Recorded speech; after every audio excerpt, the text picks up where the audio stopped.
Welcome, phasers and painters. Oh, can you mind if I quickly just get mine going? Is that all right? I forgot about that. This is important. I need those because if it's reset to 30 as well. Sorry, everyone at home. This is more important. It's a raid video anyway, so it doesn't matter. Hello and well met. Kitbashing, converting, scratch building. They're all words that sometimes give people the willies. Don't worry, because I'm here to help you out with that.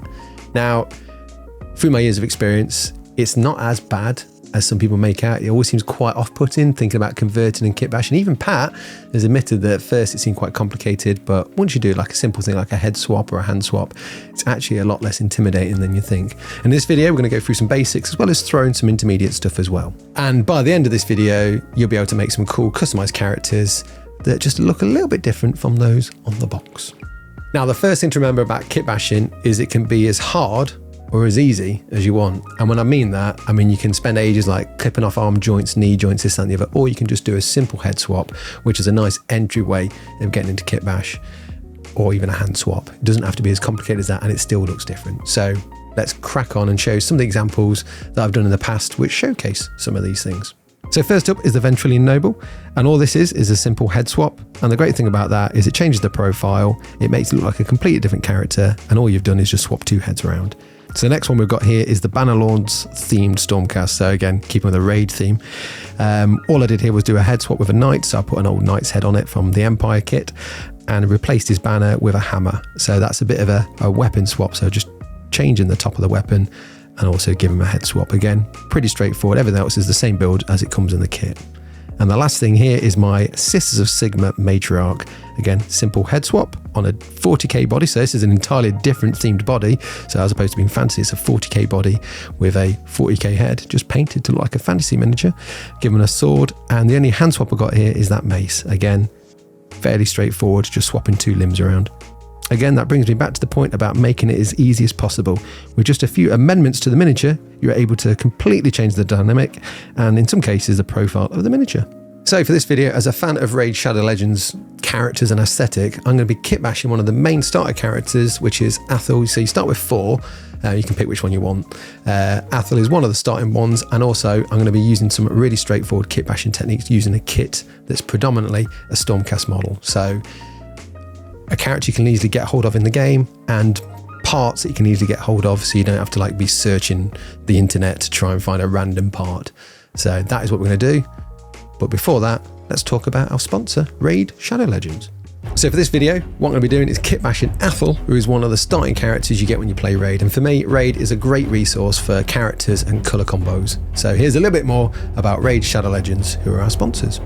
Honestly, I love playing Raid, and so does Pat. It's great for like coming up with ideas for characters. I have hit level 38, and just as now, he's supposed to be watching me, listen to what I'm saying, but currently he's doing a multi-battle, and he's just hit level 34. It's a great game, really easy to get into, and well, it speaks volumes for itself when 81 million people have downloaded it. So, let's talk about Raid. Raid have now introduced one of the toughest, baddest bosses of all time, the Hydra. It's got 6 heads and they all do something different. First up, we've got the Head of Blight. It poisons your warband as well as making it hard to hit the Hydra. The Head of Torment, which pretty much scares the living daylights out of your champions. The Head of Mischief. It targets the champion with the most buffs, then steals them. The Head of Wrath, which pretty much forces you to hit it, so no clever tactics allowed. Then there's the Head of Decay. It makes your team's healing actually lower their hit points, so healing isn't always a good thing. And the Head of Suffering, your champions take some damage whenever you attack the Head of Suffering. It shares the suffering, and it's the worst. For new players, you can get your hands on the Stag Knight, one of the best epic champions around, as well as a skin for the Stag Knight designed by John Tron. Just use the promo code JTSkin before October the 7th. It's as easy as that. Don't worry, if you're not a new player, you can still get the Stag Knight and the skin through an in-game event. Do you want a free legendary champion? Silly question, of course you do.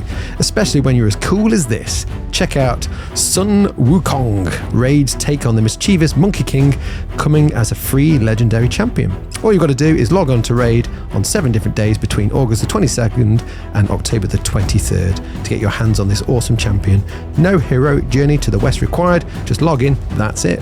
With all this exciting stuff and more coming to Raid, if you haven't started playing yet, then what are you waiting for? Use our link in the description or scan our QR code to get insane bonuses. We are talking an epic champion, Talia, from the Sacred Order faction, and other useful things, energy refills, skill tomes, XP boosters, etc. Once you're in and crushing your enemies, come find us under the name The Painting Phase. And if you're fast enough, you can join our clan, so just hit the link in the description and we'll see you on the battlefield. So, they've set us a target of so many installs, as you can see down here, so, install the game, help us hit that target. So back to building Athel, our warrior or champion. First up, I'm going to be using a Stormcast Thunderstrike, which you'll probably find in Dominion or just one of the random Vindictor sets. It's a female body. I'm going to be using that, which makes a lot of sense. And there's just going to be a few tweaks here and there. So let's get cracking, cleaning her up and clipping her out. Or clipping her out and cleaning her up. Whichever way you want to do it. After doing some tests prior to this video, I definitely was happy using the Vindictor as the main build, as it makes a lot of sense and kind of fits as close as I can to Athel. Now the weapons will be pretty much as they are, so I'm going to be using the spear option, which is what you get because that kind of fits. I might do a slight tweak with the pose, but actually because it's push fit, I'm quite happy with the way it fits in anyway. So the important bit as well is we've got to clip everything out, got to get them all cleaned up. So I'm just going to be spending a little bit of time clipping all those parts out. The build I'm looking at is one of the set builds that you get with the set, so just follow the instructions for that. If you want to follow along with this, just clip them out, clean them up. And then in some places, like the shoulder pads, so both the sigils on either shoulder pad, so you've got the lightning bolt and you've also got the, I don't know, weird beardy headman face. I'm just going to get a very sharp knife and then just clean those up. You can always use a file as well to file them down. And we'll also do the same thing on the shield. Again, just be mindful, just get your knife in there, just slowly whittle away. And then that'll give me a nice flat design if I want to like paint the design that's actually on Athel's shield, just to mimic that aesthetic. Then we're ready to build. Now with the main body built, so that's the legs and the torso already on there, before we stick on the head and the arms, we're going to move on to doing the tabard. So that's on both sides, and I'm going to be using my trusty tabard stroke cloth cloak tool, which is masking tape.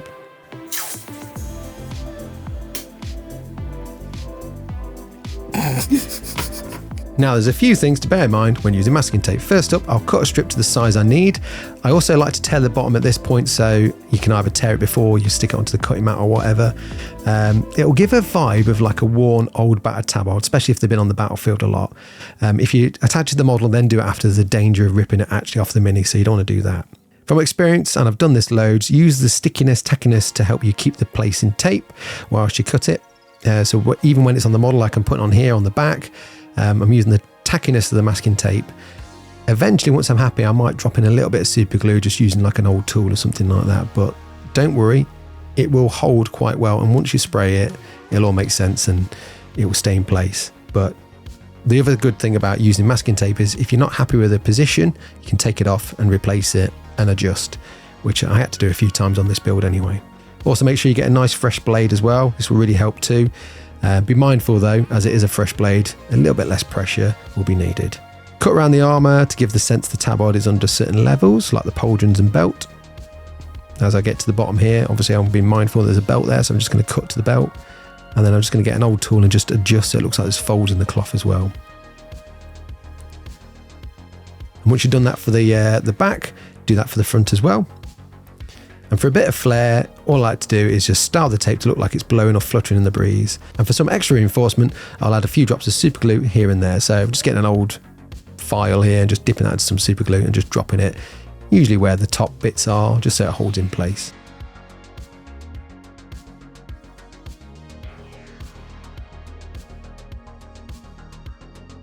For this Stormcast build, I'm going to use the headpiece, but I don't want the actual helmet. I want the sort of like parts of the shoulder and the neck, because otherwise there'll be just a massive hole. So all I'm going to do is snip off the head and then place the rest of that kind of, I guess, neck and shoulder part into the build as well. That'll come in use later on when we add the Sister Battle head. Now I've managed to root out a head that feels relevant, and this is from my Sister Battle set.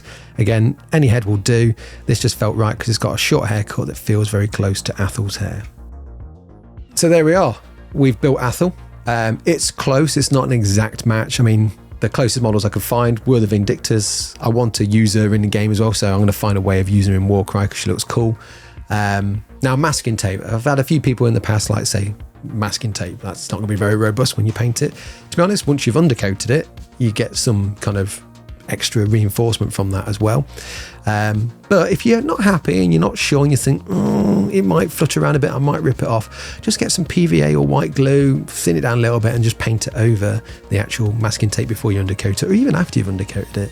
And that'll just give it some extra reinforcement and set it hard in place. So if you don't want it to bend and crease, I've been doing this for a long time now.